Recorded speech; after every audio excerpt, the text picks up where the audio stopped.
Bismillahirrahmanirrahim. Assalamualaikum warahmatullahi wabarakatuh. Assalatu wassalamu ala asrofil anbiya'i wal mursalin wa ala alihi wa ashabihi ajmain. Amma ba'du. Yang terhormat Bapak Ustadz Afan, yang saya hormati Bapak Ibu, teman-teman sekalian, karyawan-karyawan Bank Kantor Cabang Serui. Alhamdulillah, puji syukur marilah kita panjatkan kehadirat Allah Subhanahu wa taala atas berkah rahmat serta limpahan hidayah dan kasih sayangnya, sehingga pada sore hari ini kita dapat berkumpul kembali di tempat ini dalam rangka untuk melaksanakan pengajian rutin yang dilaksanakan setiap 2 bulan sekali, Pak Ustadz. Kebetulan alhamdulillah Pak Ustadz untuk kedua kalinya. Iya, alhamdulillah. Dan kebetulan teman kami juga ketua, sebagai ketua Pak Rio baru berkumpul juga setelah 3 kali berturut-turut Pak Rio ya tidak mengikuti pengajian kami, padahal dia di Ansus, Pak Ustadz. Iya, alhamdulillah. Jadi alhamdulillah sama-sama kita berkumpul hari ini. Salam dan salam tidak lupa kita junjungkan kepada Nabi Sallallahu Alaihi Wasallam. Atas tidak lupa kita junjungkan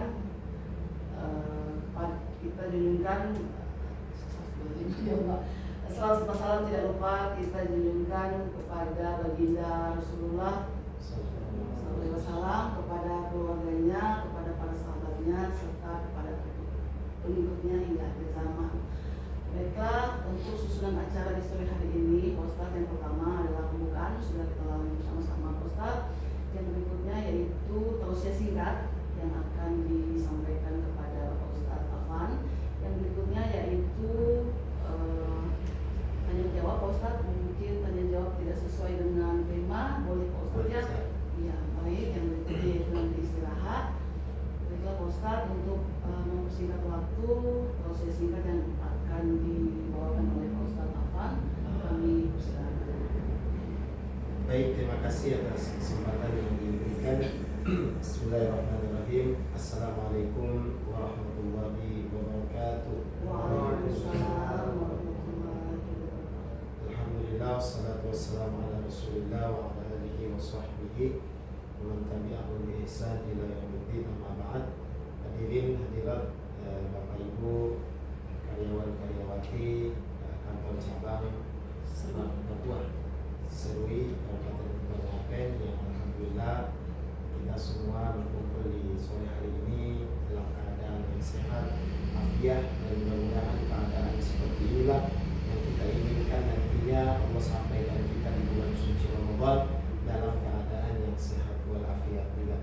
Dan segala puji dan syukur kita senantiasa kita kembalikan kepada Allah Subhanahu wa taala, sebab terkadang nikmat yang Allah berikan membuat kita lupa terhadap bagaimana cara bersyukur kepada Allah. Sesuatu daripada hal yang kita anggap milik kita sehingga melupakan kita tentang bersyukur kepada Allah Subhanahu wa taala. Itulah mengapa di setiap pengajian, ceramah maupun khutbah senantiasa kita semua diingatkan untuk kembali bersyukur kepada Allah.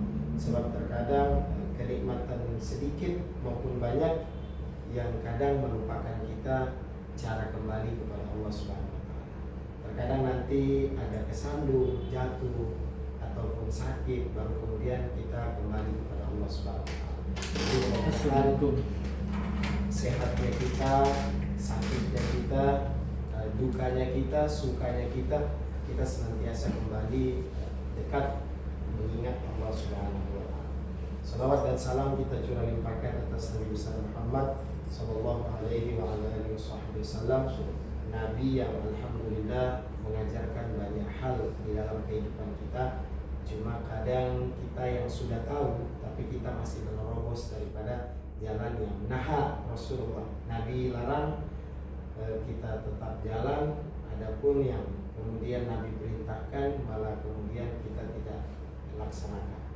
Inilah yang menjadi mudorot di dalam kehidupan kita, sehingga hidup kita yang harusnya ringan-ringan saja, mudah-mudah saja, terasa sulit, terasa berat. Itu karena terkadang kita ngeyel apa yang dikatakan atau disampaikan oleh Nabi kita Muhammad SAW.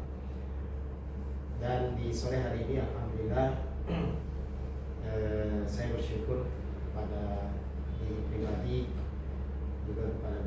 sekalian, di hari ini tepat dua kali saya mengunjungi tempat ini dan alhamdulillah tidak ada yang kurang, justru malah ada ketambahan. Ya, artinya wajah-wajah yang belum pernah saya lihat yang pertama kali saya datang, di hari ini saya lihat. Itulah yang namanya berkah. Berkah itu ziyadatul khair, adalah kebaikan yang bertambah meskipun sedikit. Yang penting bertambah, itu adalah kebaikan.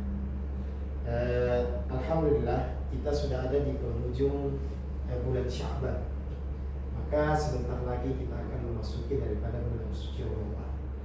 Nah, kira-kira timbul pertanyaan di dalam benak kita, apa yang mesti kita siapkan untuk kemudian memasuki bulan suci Ramadan. Jadi anggaplah pertemuan kita di sore hari ini adalah tarhib Ramadan, atau bisa kita katakan juga kiat-kiat di dalam menyambut atau menyongsong daripada bulan suci Ramadan. Karena terkadang kita lebih fokus mempersiapkan hal zahiriyah ketimbang batiniah. Contohnya, sudah mau puasa, keburu telur mahal, beli memang. Ya, keburu bahan-bahan makan yang mahal, beli memang. Karena sudah menjadi ada itu kebiasaan. Setiap bulan Ramadan pasti apa-apa naik. Sehingga ada yang sampai saat ini kulkasnya sudah penuh dengan hal-hal yang nantinya akan disiapkan di bulan suci Ramadan, ya, entah itu dari makanan maupun minuman. Tapi tidak ada masalah dari menyiapkan hal seperti itu. Cuma apakah kemudian kita juga tidak menginginkan zahiriyah kita siapkan untuk Ramadan? Apakah batiniah kita abaikan begitu saja? Artinya secara zahir, secara kasat mata ada yang kita siapkan, tapi secara hati, mental dan ibadah sampai detik ini belum ada yang kita siapkan. Ya, bahkan tinggal menghitung hari loh. Ya, apakah kita mau Ramadan tahun ini sama dengan Ramadan yang lalu? Tidak ada perubahan kan? Kalau seandainya tidak ada perubahan, maka seakan-akan kita hidup ini tidak ada berkahnya atau tidak ada manfaatnya. Karena sebaik-baiknya kehidupannya yang berkah, yang bermanfaat. Mana contohnya? Contohnya adalah perubahan yang dari biasa-biasa saja mungkin meningkat 1 tingkat, 2 tingkat lebih baik daripada sebelum-sebelumnya. Makanya kita berharap di Ramadan yang akan datang ini bisa menjadi Ramadan yang lebih baik daripada tahun-tahun sebelumnya. Caranya bagaimana? Setelah kita persiapkan zahiriyah untuk bulan suci Ramadan, maka kita juga harus mempersiapkan batiniah kita untuk memasuki bulan suci Ramadan. Ada seorang ulama mengatakan seperti ini: siapa orang yang menjaga bulan Sya'bannya dengan ibadah, kemungkinan besar dia menjadi orang yang berhasil di bulan suci Ramadan.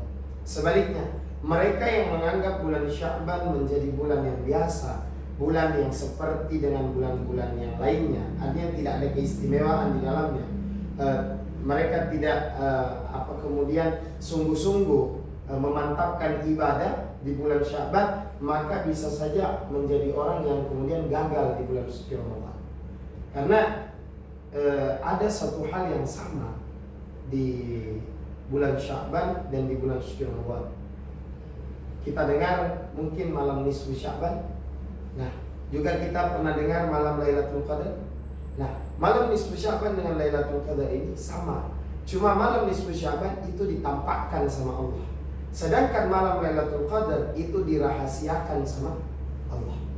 Artinya apa? Orang yang mampu mendapatkan nisfu Sya'ban, insya Allah kemungkinan besar dia akan mampu mendapatkan Lailatul Qadar. Karena apa? Nisfu Sya'ban ini bukan hal yang menjadi rahasia. Kita tahu masuknya kapan, kita tahu amalannya apa di dalamnya, kita tahu harus membaca doa apa di dalamnya, waktunya kapan, kita tahu. Sedangkan Lailatul Qadar kita tidak tahu malam kapan dia datang, di waktu apa dia datang, kita pada keadaan apa dia datang, kita tidak tahu. Artinya kalau hal yang Allah tampakkan kita bisa berhasil, kenapa tidak dengan yang Allah sembunyikan? Sebaliknya, kalau seandainya yang Allah tampakkan justru gagal, artinya kita tidak kemudian mengambil manfaat di dalamnya, apalagi yang menjadi rahasia Allah Subhanahu wa taala, yaitu malam Lailatul Qadar. Jadi hadirin hadirat, Bapak Ibu sekalian, mari ya, mumpung masih beberapa hari menjadi sisa kita di bulan Sya'ban ini, kita lebih melatih diri kita untuk memasuki bulan suci Ramadan. Karena di bulan Sya'ban ini termasuk salah satu bulan melatih diri untuk kiranya menjadi terbiasa di bulan suci Ramadan. Jadi jangan nunggu Ramadan masuk baru membuka Al-Quran. Jangan nunggu Ramadan masuk baru mau bersedekah. Jangan nunggu Ramadan masuk baru kemudian mau berbuat baik, mau bersilaturahmi, mau sholat, mau ibadah dan lain sebagainya. Yang menjadi pertanyaannya, apakah ada yang jamin umur kita sampai di tanggal 1 Ramadan? Sampai detik ini tidak ada yang jamin. Maka daripada itu, coba kita melatih dari sekarang, mumpung masih ada 5 hari sebelum memasuki bulan Ramadan. Karena dari surat yang kami terima dari kantor wilayah Kementerian Agama, insya Allah akan jatuh pada tanggal 18. Jadi hari Selasa itu kita sudah tarawih. Kalaupun ada perbandingan hilal di antara daerah masing-masing, itu mungkin bisa saja dilaksanakan tarawihnya di hari Rabu. Maka nanti Kamis baru kita puasa. Ya, harapan kita ya dari Kementerian Agama juga dari seluruh kaum muslimin muslimat, sebenarnya satu Indonesia ini kalau bisa kita bareng-bareng. Artinya jangan ada yang duluan, jangan ada yang kemudian belakangan, ya. Sehingga persaudaraan kita di dalam bingkai keagamaan itu makin kuat, ya. Jadi sama-sama senantiasa kita berdoa, mudah-mudahan saja betul bersamaan, artinya sesuai dengan tanggal yang telah ditetapkan dari kantor wilayah. Baik, ibu-ibu, bapak-bapak yang dirahmati oleh Allah Subhanahu wa taala, mari mulai melatih diri kita dengan membaca Al-Quran. Jadi Al-Quran yang ada di rumah kita itu ada 2 saja. Apakah betul kita simpan untuk menjadi pedoman atau kita simpan hanya menjadi pajangan? Terkadang Al-Quran itu hadir di rumah kita. Coba, pernah tidak kita sengaja beli Al-Quran? Tidak pernah. Atau pernah kita mencari-cari Al-Quran? Oh, di rumah saya tidak ada Al-Quran, saya harus cari Al-Quran. Mungkin tidak pernah.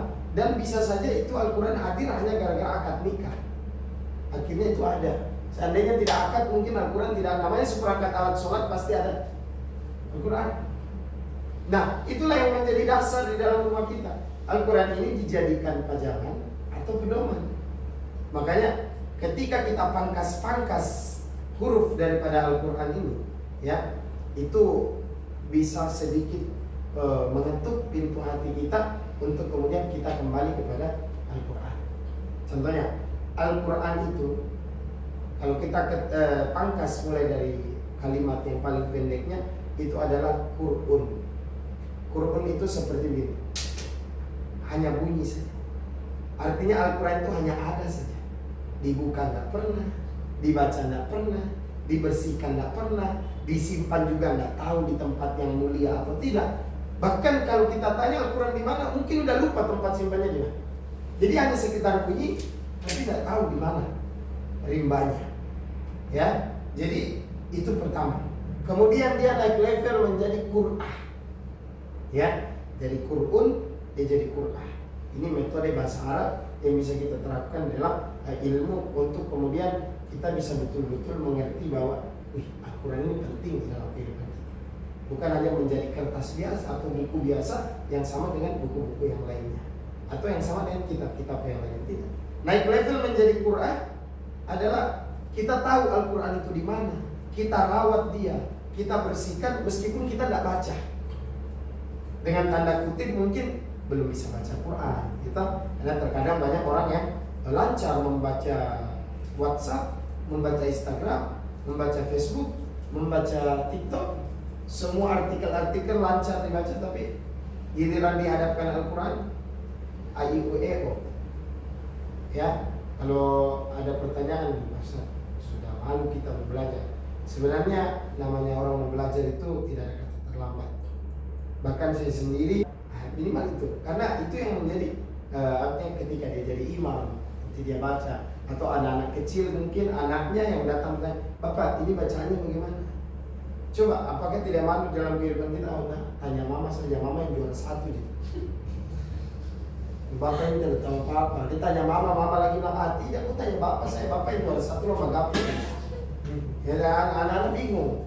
Kita seperti itu. Jadi sebenarnya tidak usah merasa terlambat, ya. ada kesempatan untuk belajar. Karena sebanyak apapun aset dunia yang kita simpan, mau motor, mau mobil, mau uang, mau rumah, ya apapun itu, dia hanya sampai di pusara kuburan sini. Yang temani kita di dalam kubur itu adalah alif, ba, ta, sa, setiap huruf yang kita baca dari Al-Quran. Itu yang menjadi sahabat kita nantinya di dalam alam kubur. Ya, makanya daripada itu, kalau kita mencari teman di dunia ini untuk mengejar relasi yang baik, ya, teman di sana ada, teman di sini ada, sahabat, ya artinya untuk kehidupan kita lebih baik, ya. Kenapa tidak mencari teman juga untuk di alam barzah? Biar kehidupan alam barzah kita juga lebih baik. Sampai saat ini kita punya teman dunia banyak, tapi kira-kira sudah adakah teman kita di alam barzah? Minimal itu surat Tabarok kita baca setiap sebelum tidur, atau mungkin ada surat-surat yang kita senantiasa baca, artinya kita senang. Ada orang yang jujur tidak bisa baca Al-Quran, tapi di YouTube-nya itu full baca Al-Quran, di TikTok-nya full baca Al-Quran. Ketika kita tanya, Pak, saya senang, ya senang mendengar bacaan Al-Quran atau tilawah Al-Quran, itu termasuk bisa menjadi syafaat bagi bapak tersebut atau bagi ibu tersebut, ya. Jadi dia naik level menjadi Qur'ah itu ketika Al-Quran dirawat meskipun belum dibaca, ya. Kemudian yang ketiga, dia jadi Quran, Qur'ah, Quran. Quran itu dirawat, dijaga, dipelihara, dibaca meskipun hanya 1 tahun 1 kali, nunggu bulan Ramadan, atau hanya 1 bulan 1 kali, atau dibacanya 1 minggu 1 kali, atau 1 hari mungkin 3 hari 1 kali, artinya tidak setiap hari, ya seperti itu. Jadi itu posisi kedudukannya Quran. Nah, ketika dia sempurna menjadi Al-Quran, dirawat, dijaga, dipelihara, dimuliakan, dan dibaca setiap hari tanpa putus. Yang menjadi titik pertanyaan, di rumah kita ini Al-Quran atau Quran atau Quran atau Qur'an? Ya, nah itu yang jawab ibu bapak masing-masing di dalam hati. Ya, tidak usah bongkar kartu di sini. Ya, jadi jawab masing-masing itu. Kira-kira yang di rumah kita ini betul-betul sudah menjadi hakikatnya Al-Quran sebagaimana dia Al-Quran, atau justru hakikatnya hanya Quran atau Qur'an atau Qur'an meskipun nampaknya Al-Quran. Bahkan debu yang menempel di Al-Quran karena tidak pernah dibaca, tidak pernah dibuka, ya, itu debu yang menghalangi kita masuk surga nanti. Kotoran-kotoran yang menempel di Al-Quran yang kita tidak perhatikan, yang kita remehkan, acuh tak acuh, ya, itu yang menghalangi langkah kita menuju surga. Amal kita banyak, tapi karena kita tinggalkan Al-Quran, terlantarkan Al-Quran, akhirnya mau tidak mau memperlambat perjalanan kita menuju surga.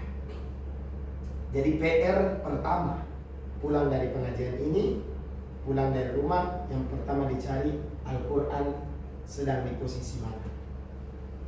Kalau dia lagi di posisi Qur'an, naikkan levelnya jadi Qur'an, ya. Kalau dia di Qur'an, naikkan levelnya jadi Qur'an. Kalau dia di Qur'an, sempurnakan sesuai dengan hakikatnya Al-Qur'an, ya. Jadi Ustaz, sebenarnya berapa paling minim kita baca dalam 1 hari? Kalau 1 lembar itu kayaknya berat, sulit. Ya memang itu berat, sulit, ya. Jadi Al-Quran itu walaupun 1 hari 1 ayat itu sudah cukup. Yang penting dalam 1 hari dibaca, ya, dibaca yang betul-betul membuka Al-Quran, bukan bacaan hafalan atau bacaan dalam keadaan sholat, tidak, ya, itu tidak termasuk. Karena yang ada di dalam rumah kita ini fisiknya Al-Quran, ya, di dalam rumah kita itu fisiknya Al-Quran. Jadi sebelum bekerja, mungkin sebelum berangkat kerja atau pulang kerja, ada kesempatan duduk, habis duduk ada kiblat sedikit, buka 3 ayat ke 2 ayat ke 1 ayat, sudah Allah lagi, simpan lagi. Besok begitu lagi, lama-lama naik, cinta dengan Al-Quran. Akhirnya tidak menunggu Ramadan baru mau baca Al-Quran.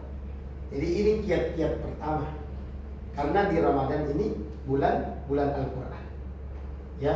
Allah turunkan Al-Quran di bulan suci Ramadan. Makanya ada 2 malam yang luar biasa di bulan Ramadan.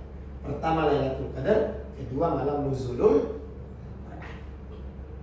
Ya, jadi yang perlu kita siapkan pertama adalah bacaan Al-Quran. Ya, dilatih dari sekarang. Dan jangan malu membaca Al-Quran terbata-bata. Jangan, karena Nabi mengatakan bahwa siapa yang baca Al-Quran terbata-bata maka pahalanya double. Jadi kita yang baca Alhamdulillahirabbil alamin, itu ya sudah, hitung satu huruf 10 pahala. Ya, tapi kalau terbata-bata hanya 3 kali disebut itu berarti berapa sudah itu? 30. Kata kita yang lancar. Kenapa? Karena mereka punya niat mau belajar, punya kesungguhan untuk belajar. Ya, seperti itu. Jadi bulan Ramadan ini bulan ibadah, bulan Al-Quran, ya, bulan silaturahmi. Nah, terakhir, ya, kami menyampaikan bahwa kenapa Ramadan ini disebut bulan suci. Ya, bulan yang lain juga mulia. Bulan Rajab mulia, bulan Sya'ban mulia, bulan Muharram mulia, tapi tidak disebut bulan suci Rajab, tidak. Tidak disebut bulan suci Muharram, tidak. Tapi yang punya predikat suci, yang sering terucap dari lisan kaum muslimin muslimat, itu bulan Ramadan. Ya, alhamdulillah kita telah masuk di bulan suci Ramadan. Ya, artinya apa? Bapak Ibu yang dirahmati oleh Allah Subhanahu wa taala, kalau bisa sebelum kita masuk di dalamnya, kita sudah harus suci dulu, bersih. Bersih secara zahir, bersih secara batin. Artinya begini, saya datang bawa botol aqua yang bersih, saya minta air yang bersih, pasti Bapak Ibu kasih. Ya, saya bilang tolong isikan air. Dia lihat wadahnya bersih, pasti diisikan. Tapi seandainya di wadahnya itu kotor, apa pertama kalimat yang keluar dari lisan Bapak Ibu? Oh, ganti atau cuci dulu. Ya, karena kotor. Biarpun air ini bersih, dia masuk ke wadah yang kotor, air tersebut dia jadi kotor. Ini gambaran bagi kita. Mengapa bulan suci Ramadan disebut dengan bulan suci? Bulan Ramadan itu betul-betul suci. Jangan sampai kita masuk menodai bulan suci Ramadan. Ya, makanya harus bersih kita punya zahir. Zahir ini apa yang nampak di dalam kasat mata kita, artinya pakaian ibadah kita harus bersih. Ya, tubuh kita yang kita pakai ibadah harus bersih. Ya, semua yang nampak di kasat mata itu harus bersih. Ya, tempat ibadah harus bersih. Makanya ada kebiasaan orang-orang tua dulu itu menyambut Ramadan itu rumahnya dibersihkan, ya tidak, dicat, ya tak, disapu. Pokoknya ada nuansa yang berbeda. Karena itu secara zahir harus bersih, rumah, tempat ibadah, pakaian, badan. Ya, kalau zahir sudah siap, maka kita lari ke batin. Mungkin selama ini, ya tak, saya ada putus silaturahmi, ya tak, dengan sahabat ini atau dengan teman ini, sudah sambung sudah. Ya, saya tidak mau lagi hati saya kotor hanya gara-gara kebencian, hasud, kecemburuan, ketidaksukaan. Sehingga saya tidak mau ketika masuk di bulan suci Ramadan justru menodai bulan suci Ramadan. Dan saya tidak dapat apa-apa. Karena hanya yang bersih bisa ketemu dengan yang bersih. Ya, jadi siapkan wadah kita. Wadahnya apa? Zahir harus bersih, batin harus bersih. Ya, jadi kalau masih ada yang baku benci, sudahlah, sudahi saat ini. Ya, masih ada yang baku marah, masih baku kasih jatuh, masih baku caci, masih baku mati, stop, tidak ada manfaatnya itu barang. Ya, justru hanya setiap Ramadan bukan semakin maju kita punya kualitas ketakwaan, tapi justru semakin mundur. Nah, ini bukan berkah tapi celaka. Ya, bukankah Ramadan disebut dengan bulan berkah? Tapi justru kita masuk di dalamnya bukan dapat berkah, tapi malah dapat celaka. Karena kita menodai bulan suci Ramadan. Lisan-lisan yang tidak dijaga itu jaga sudah. Ya, mungkin lisannya ini terlalu los untuk maki orang, ya, buat orang sakit hati, buat orang kecewa, buat orang benci. Berhenti. Ya. Artinya bulan Ramadan ini termasuk menjadi satu bulan yang melatih kita agar di bulan-bulan berikutnya kita bisa seperti bulan di mana sikap kita di bulan suci Ramadan. Makanya Nabi Muhammad menyampaikan, jadikan setiap bulan yang berputar di kehidupan kita menjadi bulan suci Ramadan. Ya, jadi inilah mungkin kiat-kiat Ramadan yang perlu kami sampaikan. Ya, kalaupun ada pertanyaan mau di dalam materi, di luar materi, yang penting tidak di luar jangkauan. Insya Allah kami akan jawab. Ya, dan anggap saja kita sharing aja. Tidak usah tegang, tidak usah biasa. Justru ilmu itu lebih mudah masuk kalau kemudian betul-betul kita menjadi orang yang merasa. Artinya begini, ketika kita pengajian, obat itu menyembuhkan, ya, tapi dengan berbagai macam hambatan. Mungkin karena dia pahit, atau ada orang yang tidak suka dengan obat, atau mungkin ada orang yang tidak bisa minum obat, tapi dia menyembuhkan. Begitu dengan nasihat. Kalau kita tidak pernah merasa bahwa yang disampaikan ini saya, ya, tidak pernah merasa bahwa waduh sakit sekali, waduh pahit sekali, wah berarti kita tidak akan terobati sampai kita meninggal. Batin kita hanya begitu-begitu saja, zahir kita juga hanya begitu-begitu saja. Makanya orang yang paling mulia di dalam majelis itu orang yang merasa dirinya bukan justru mengatakan bahwa oh bagus Pak Ustadz, yang Pak Ustadz sampaikan ini biar dia merasa, biar dia merasa. Bukan dia, harusnya kita. Ya, seperti itu. Makanya mudah-mudahan apa yang kami sampaikan ini bisa betul-betul diambil hikmah dan kemudian diaplikasikan mulai dari saat ini, tidak usah menunggu Ramadan. Ya, dan bermaaf-maafan itu sunnahnya di bulan Sya'ban. Jadi sebentar insya Allah di akhir pertemuan kita, ya, sebelum kiranya tangan saya tersampaikan di Bapak Ibu sekalian, saya terlebih dahulu mengucapkan mohon maaf lahir dan batin. Mungkin kita bertemu di dalam pengajian atau di luar pengajian, atau pernah bertegur sapa di luar atau berpapasan di luar, ada salah, ada khilaf, tolong dibukakan pintu maaf yang sebesar-besarnya.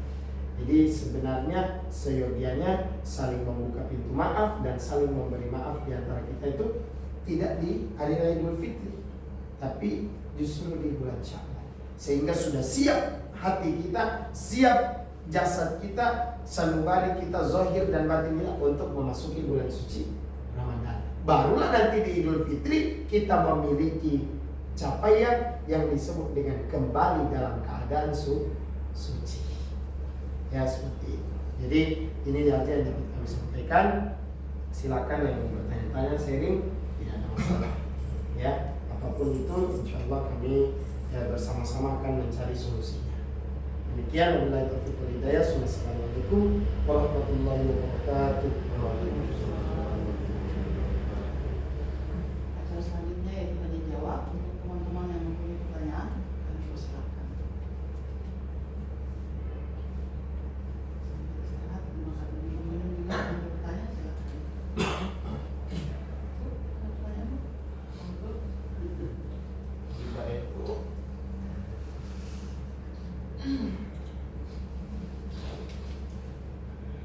Baik Ustaz, Ya. sedikit ada dari saya terkait dengan Al-Quran. Untuk Al-Quran sendiri itu yang tadi kita dengarkan kan berarti harus ada fisik sebenarnya supaya tadi bisa naik. Nah, untuk pertanyaan saya ini pada saat ini kita sudah menjalankan seberapa cepat. Oh, Apabila kita menggunakan seperti handphone baik, membacakan Al-Quran, apakah itu nilainya sama seperti kita memegang Al-Quran secara fisik atau bagaimana? Itu pertama. Yang kedua terkait dengan malam Lailatul Qadar. Saya sendiri pribadi belum tahu itu. Maksudnya kita tidak tahu itu ya, kita dapatnya apa dulu tidak, tapi mungkin ada ciri-ciri orang yang mendapatkan malam Lailatul Qadar itu seperti apa, sehingga kita bisa mengevaluasi kita punya diri. Selama ini kalau saya begini berarti saya tidak dapatkan, kan itu rahasia. Mungkin itu saja. baik. Hukum Al-Quran secara zahir dengan yang ada di sosmed sosial media kita, artinya di kita, itu hukumnya sama ketika apa? Ketika aplikasinya dibuka.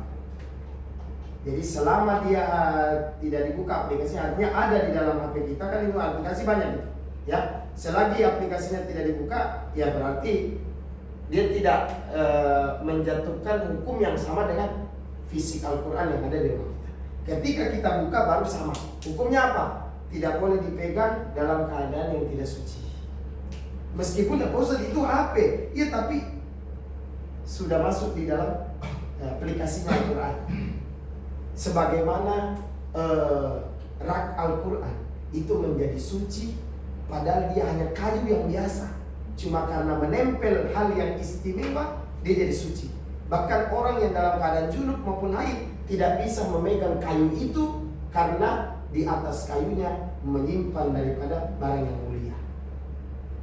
Jangankan itu, tali Al-Quran, pita tali Al-Quran, itu hanya kain biasa mungkin sebelum dia menempel di Al-Quran. Hanya kain yang berteman dengan kain-kain yang lain. Cuma ketika dia ada di dalam Al-Quran, dia menjadi kain yang suci. Kemuliaannya naik derajat dan tidak bisa disentuh illal mutahharun, kecuali orang-orang yang mensucikan dirinya. Artinya apa? Orang yang tidak junub, orang yang tidak haid. Dalam kurung, orang yang memegang Al-Quran, baca Al-Quran itu harus dalam keadaan wudu. Jadi kalau kita tanya hukumnya Al-Quran fisik dengan yang ada di digital ini, hukumnya sama dengan syarat ketika Al-Qurannya dibuka. Tapi kalau dia hanya di luar aplikasi, artinya di luar aplikasi, itu tidak ada masalah. Ya, karena terkadang banyak daripada kaum muslimin muslimat tuh ke kamar mandi aja harus bawa HP. Ya, harus bawa HP banyak gitu. Ya, apalagi kaum muda. Ya, karena mungkin bosannya menunggu, ya, sehingga HP dijadikan alat scrolling untuk tidak bosan. Padahal sebenarnya itu bukan masalah itu. Kalau mau tidak bosan di dalam kamar mandi, itu kita istinja, dan memang tidak boleh berlama-lama di kamar mandi. Istinja itu butuh, contoh saya kasih gambaran saja. Sebenarnya kalau kita mau pelajari agak panjang. Kalau kita makan sunnah dengan 3 jari ini, kalau kita istinja sunnah dengan 3 jari. Jadi kalau makan 3 jari kanan yang ini, kalau istinja dengan 3 jari kiri ini. Ini gambaran saja, artinya iklan promosi. Nanti suatu saat kita ketemu lagi bisa dibahas. Karena ini sudah bahas fikih. Ilmu fikih itu agak panjang pembahasan materinya. Jadi saya cukup menjawab daripada apa yang ditanyakan oleh Pak Ketua ya tadi, bahwa Al-Quran ini hukumnya bagaimana yang fisik dengan yang saat ini, yang di era digital ini. Hukumnya sama dengan syarat ketika Al-Qurannya dibuka. Artinya ketika sudah dibuka juga jangan taruh HP di bawah. Sama dengan Al-Quran itu jangan taruh di bawah. Artinya begini, apakah sama kemuliaan kaki kita dengan Al-Quran? Jauh. Ya, emas saja, emasnya Bapak Ibu. Emas itu barang mulia. Ibu Bapak pasti tidak mau taruh sembarang. Kalau tidak di dalam lemari, di tempat yang mewah, atau disimpan di dalam. Ini cuma emas. Ya, dan Al-Quran lebih berharga daripada itu. Kenapa? Suatu ketika anaknya Rasulullah yang perempuan, siapa namanya kira-kira? Nah, ini karena tegang so jadi lupa. Fatimah. Ya, jadi Fatimah ya Rasulullah, saya kepengen pakai perhiasan seperti yang dipakai oleh kaum Hawa, kaum perempuan. Ya, jadi Fatimah, jadi namanya manusia. Sekalipun anak Nabi pasti ada kemauan seperti itu, keinginan seperti itu. Akhirnya melapor kepada Rasulullah, ya Rasulullah saya juga mau loh pakai seperti perhiasan yang dipakai oleh perempuan-perempuan. Rasulullah ayo diajak sama Nabi Muhammad SAW, ya pergi ke sumur. Akhirnya Fatimah ya Rasulullah ngapain kita di sini? Timba sumur dijatuhkan ke bawah, ditarik naik, emas yang keluar banyak. Diambil satu, dipakaikan di tangan Fatimah. Fatimah tersenyum girang gembira. Rasulullah bilang, wahai Fatimah, ya satu emas yang kau gunakan di badanmu menjadi perhiasan itu, ya yang mengurangi kenikmatanmu di alam surga nanti. Jadi bagaimana? Mau ambil semua yang sudah kita ambil dari bawah, atau mau pakai satu itu saja? Fatimah bilang, kalau begitu biarpun satu, saya tidak akan korbankan untuk kenikmatanku di dalam surga. Ya kembalikan. Ya, artinya apa? Kalau kita imbangi antara Al-Quran dengan emas, mulia Al-Quran. Tapi kenapa emas lebih kita jaga ketimbang Al-Quran? Ya, jadi mengapa saya bahas fisik Al-Quran, sedangkan sekarang ini sudah eranya digital? Karena kita khawatir Al-Quran yang ada di rumah kita ini ya menjadi Al-Quran yang mungkin diterlantarkan gitu saja. Karena kita sudah tidak fokus dengan barang seperti itu lagi. Kita lebih ke HP. Ada acara yasinan, kita cari di HP. Ya kan? Ada acara apa segala macam, kita cari di HP. Minimal begitu. Pulang, rawat saja dia. Ya kan? Daripada kita berdosa. Ya, minimal dirawat, dibersihkan, diperhatikan, disimpan di tempat yang lebih tinggi daripada buku-buku yang lainnya atau barang-barang yang lainnya. Sudah cukup itu. Meskipun kita, ya Allah saya niatkan Al-Quran yang ada di dalam sini dengan yang ada di HP-ku, ya mungkin kiranya bacaannya sama. Jadi tolong catat pahalaku ketika saya baca di dalam HP juga tercatat sebagaimana saya membuka Al-Quran yang saya simpan. Ya, seperti itu. Karena jujur, kalau kita hukumnya sama tapi pahalanya berbeda. Ya, kita pengajian secara offline, ya seperti ini, dengan pengajian online, ya, nah itu dijawab di dalam ilmu fikih kontemporer. Jadi fikih kontemporer itu fikih yang hasil ijtima para ulama. Kontemporer itu fikih yang kemudian meluruskan hal-hal keseharian orang-orang muslim yang dijawab di dalam fikih modern, kontemporer namanya. Ya, jadi kenapa penting pelajaran fikih? Karena seluruh kehidupan sehari-hari diatur oleh syariat, dan ilmu syariat itulah ilmu fikih. Ya, contoh hukum jual beli, padahal kita tidak lihat barangnya. Lihat sih tapi tidak pegang fisiknya seperti apa. Nah, itu panjang lah. Intinya hukum Al-Quran sama, tapi pahalanya berbeda. Bapak Ibu ketika baca Al-Quran di HP, itu bisa saja dalam keadaan sambil baring, ya toh? Tidak tahu mungkin pakai baju yang sopan atau tidak, ya toh? Atau mungkin sambil sembarang-sembarang. Tapi coba Al-Quran fisik itu datang, berani kita baca begitu? Tidak. Ini karena HP, asumsi kita bukan Al-Quran, tapi asumsi HP saja. Padahal di dalamnya ini Al-Quran. Itulah yang membuat keberkahannya kurang. Sama dengan kita ngaji. Orang ngaji secara langsung seperti ini berkahnya lebih besar ketimbang ngaji lewat potongan-potongan ceramah yang ada di sosial media kita. Karena ilmu yang kita serap hanya sampai di sini. Ketika kita buka di handphone hanya sampai sini, dia tidak sampai di sini. Ya, tapi secara offline begini, insya Allah sedikit demi sedikit mengetuk pintu hati kita agar adanya perubahan yang bisa kita lihat dari tahun-tahun sebelumnya. Jadi hukumnya sama, cuma pahala dan berkahnya berbeda. Ini yang kedua tentang malam Lailatul Qadar. Saya persingkat saja. Malam Lailatul Qadar ini yang ditanyakan sama Pak tadi, apa ciri-cirinya? Kalau kita tahu orang mendapatkannya atau kita mendapatkan, itu malam mulia itu.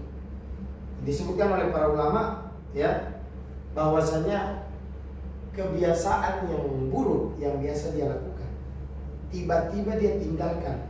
Tidak hanya di bulan Ramadan, selepas bulan Ramadan dia tidak lagi melakukan hal itu, dan kualitas ibadahnya lebih meningkat. Contoh, orang ini tidak pernah kelihatan di masjid, tiba-tiba ke masjid terus. Ya, ini teman saya diajak untuk melakukan perbuatan yang dahulu di jahiliyah dia lakukan, dia sudah tidak mau lagi. Itu salah satu ciri orang yang mendapatkan malam Lailatul Qadar. Karena malam Lailatul Qadar itu khairum min alfi syahr, lebih baik daripada 1000 bulan. Artinya apa? Meskipun usianya tidak sampai 1000 bulan, ya, tapi seluruh kehidupan dunia maupun alam barzah itu dihitung 1000 bulan dia beribadah kepada Allah Subhanahu wa taala. Makanya hidupnya drastis berubah. Makanya kalau lihat tiba-tiba ada orang berubah setelah bulan suci Ramadan, itu ciri-ciri orang yang mendapatkan malam Lailatul Qadar.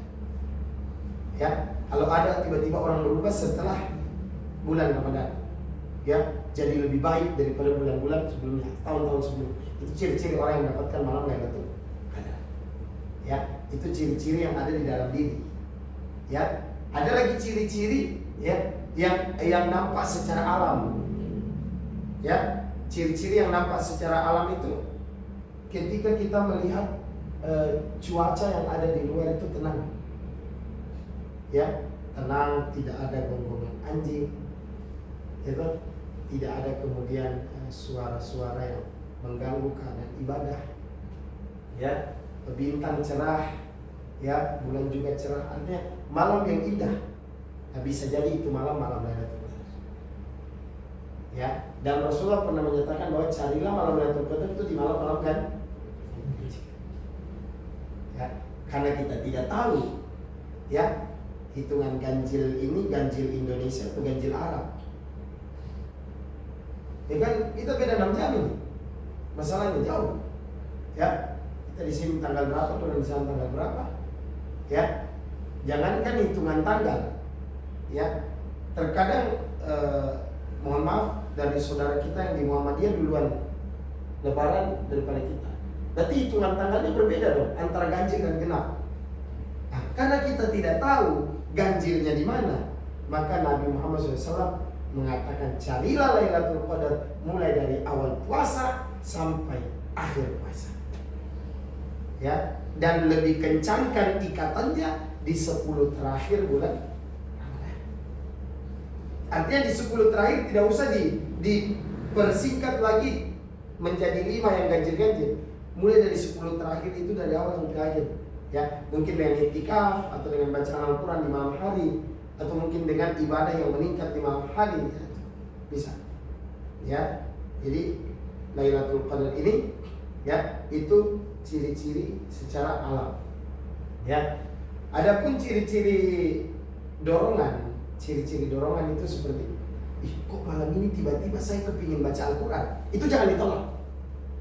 Jangan ditolak. Bisa saja Allah takdirkan kita malam itu mendapatkan malam Lailatul Qadar.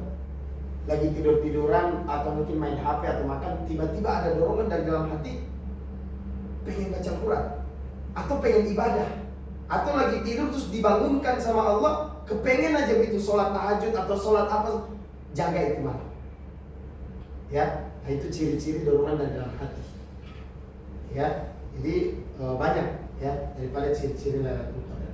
Intinya manjada wajah, yang bersungguh-sungguh lah yang akan dapat, ya. Yang kemudian hanya bermodalkan materi atau ilmu, nanti malam ganjil, nanti lihat keadaan cuaca, nanti lihat, sebenarnya tidak perlu dengan hal itu. Kalau betul-betul ada kesungguhan di dalam hati kita, diri kita, insya Allah kita akan cari dimanapun malamnya dia berada. Mudah-mudahan kita dapat. Makanya ketika sudah masuk Lailatul Ramadan, kita disunahkan berdoa, Allahumma adrikna Lailatul Qadar. Ya Allah, pertemukan saya dengan malam Lailatul Qadar. Ya, nah itu doa itu. Ya, jadi setelah sholat tarawih, kalau bisa perbanyak itu doa. Habis sholat tarawih langsung Allahumma adrikna Lailatul Qadri, Allahumma adrikna Lailatul Qadri, Allahumma adrikna Lailatul Qadri. Ya Allah, pertemukan saya dengan dengan malam Lailatul Qadar. Ya, jadi inilah, ya, yang menjadi ciri-ciri atau tanda-tanda daripada Lailatul Qadar. Mudah-mudahan jawaban yang kami jawab dari dua pertanyaan bisa membuka wawasan kita, atau apa yang kita tidak tahu jadi tahu, dan yang mungkin sudah tahu lebih meningkat dan bisa diamalkan di Ramadan yang akan datang. Demikian, Pak. Doa Arabnya Bisa. Jadi Allah Subhanahu Wa Taala itu mengerti semua macam bahasa, ya. Bahasa hewan sekalipun Allah mengerti. Dan ketika Allah sudah cinta sama seorang hamba, itu jangankan dia sebut di lisan, baru terlintas di hati, Allah sudah kabul. Belum dia ya Allah, belum, baru terlintas di hati, Allah sudah kabul. Itu ciri-ciri orang yang sudah dicintai oleh Allah Subhanahu wa Ta'ala. Ya, orang-orang yang sudah kemudian ada di kedudukan para aulia. Ya, orang-orang soleh, orang-orang yang alim. Jadi mau pakai bahasa saja, bahasa apapun boleh. Ya, sekalipun pakai bahasa daerah itu boleh. Makanya kan mohon maaf, ya, yang orang-orang yang dari daerah Sulawesi itu banyak doa-doanya pakai bahasa daerah. Ya, dipakai bahasa daerah. Mungkin di daerah jauh juga ada yang doa-doanya pakai bahasa daerah. Ya, Karena itu Allah mengerti semua bahasa. Ya, jadi mau dengan apa saja, sekalipun kita berniat tidak pakai bahasa Arab, sah memakai bahasa Indonesia. Jadi antara doa dan niat pakai bahasa Arab maupun Indonesia itu sah. Kecuali rukun khutbah Jumat tidak boleh pakai bahasa Indonesia. Ya, jadi kalau dapat satu masjid full Indonesia, tidak ada Arabnya yang keluar, itu sholat Jumat batal. Ya, karena yujibu bil Arabiyah, wajib menggunakan bahasa Arab. Rukun-rukun khutbah Jumat. Ya, makanya orang yang khutbah itu tidak boleh sembarang, harus mengerti.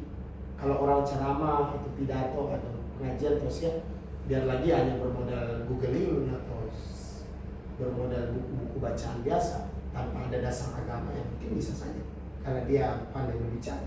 Tapi kalau sudah menyangkut khutbah, rukun, syarat, tidak bisa sembarang. Ya, bahkan orang yang berada di belakang imam itu tidak bisa orang sembarang. Ketika imam ini batal, dia yang akan menggantikan daripada imam tersebut.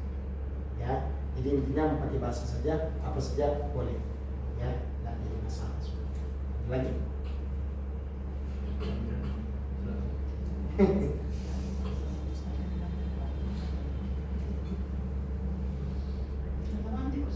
Ya disambil saja tak, artinya sambil menikmati, ya sambil mungkin ada yang ditanyakan.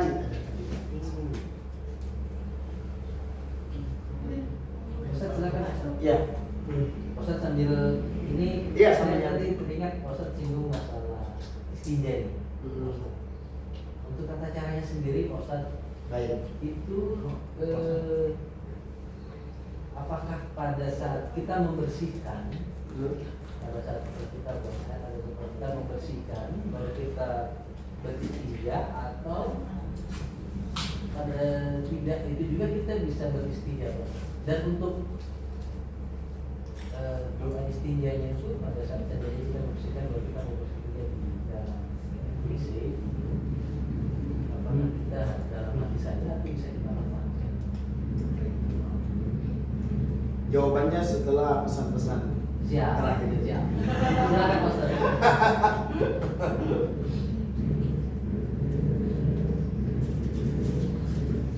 Baik, saya jawab yang Pak Ketua dulu ya, tentang istinja. Istinja itu bahasa Indonesianya bersuci.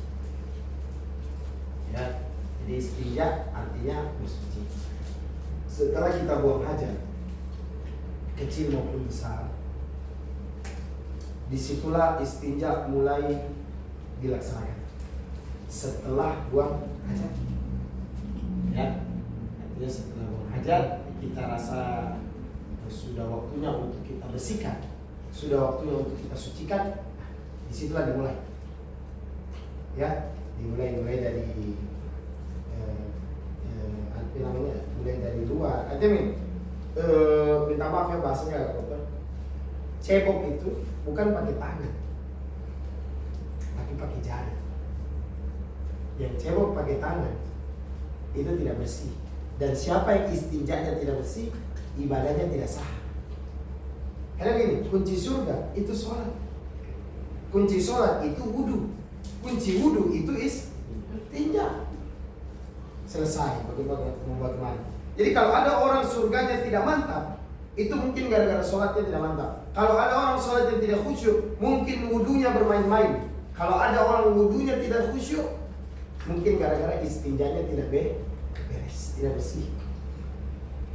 Ya, jadi kenapa saya katakan 3 jari ini? Karena dia dimulai dari 1, 2, 3. Ya, 1, 2, 3. Artinya bagaimana yang membahasakannya? Saya bingung sendiri. Karena teman-teman dalam keadaan makan. Ya begini saja, ya.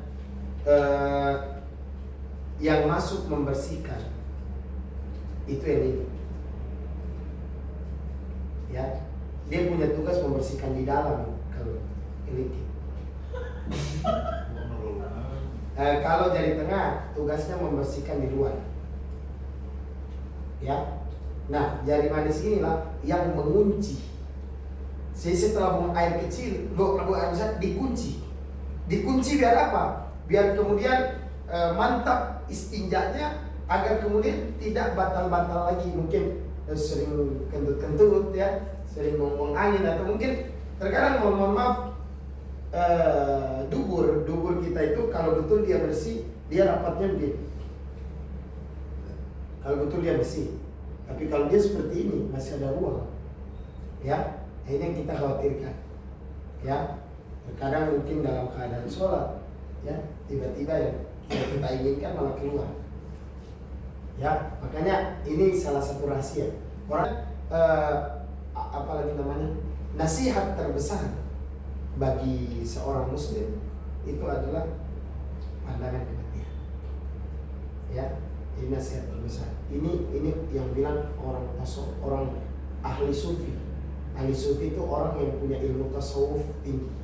Kalau ahli fikih, kalau fikih berarti faqih, ya tak? Ya, seperti itu. Jadi dilihat seperti itu. Ya.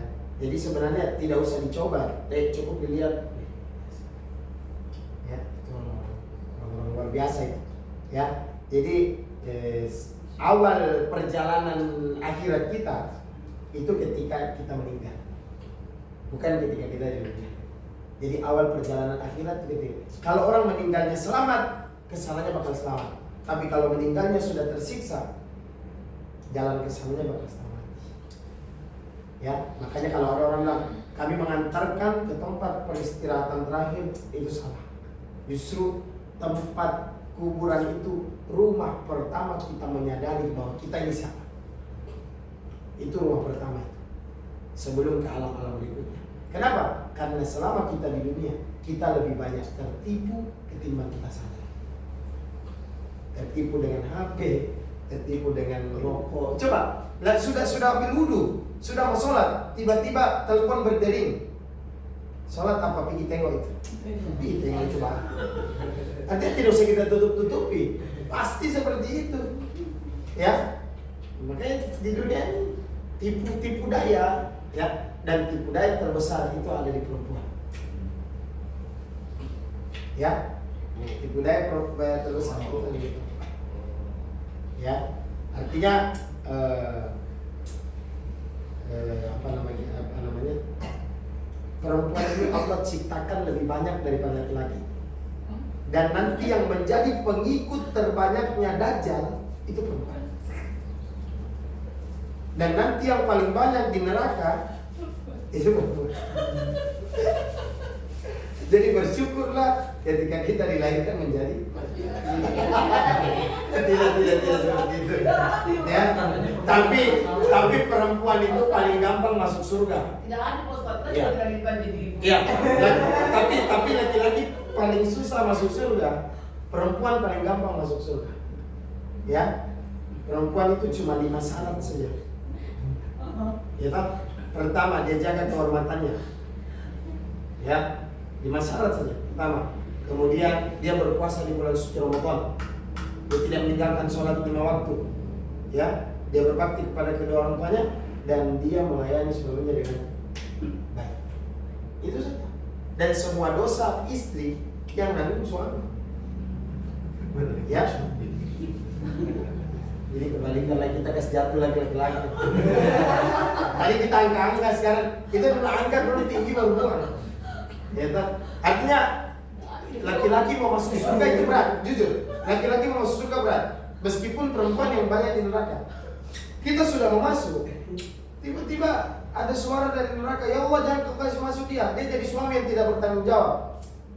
Saya tidak dididik dengan baik, ya. Akhirnya ditimbang-timbang, daripada perempuan yang ke surga sudah laki-laki kau yang berteman sendiri. Mau bagaimana kalau begitu?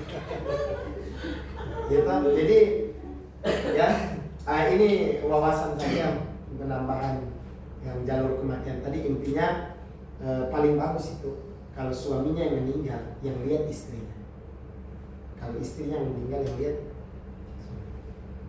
Karena jujur saking kuatnya ikatan nikah, anak itu tidak bisa, anak laki-laki tidak bisa kasih mandi ibunya. Anak perempuan tidak bisa kasih mandi, bapaknya. Tapi istri bisa kasih mandi suaminya, suami bisa kasih mandi istri. Ya. Tapi seandainya dia belum menikah, maka bapaknya lah yang menengoknya.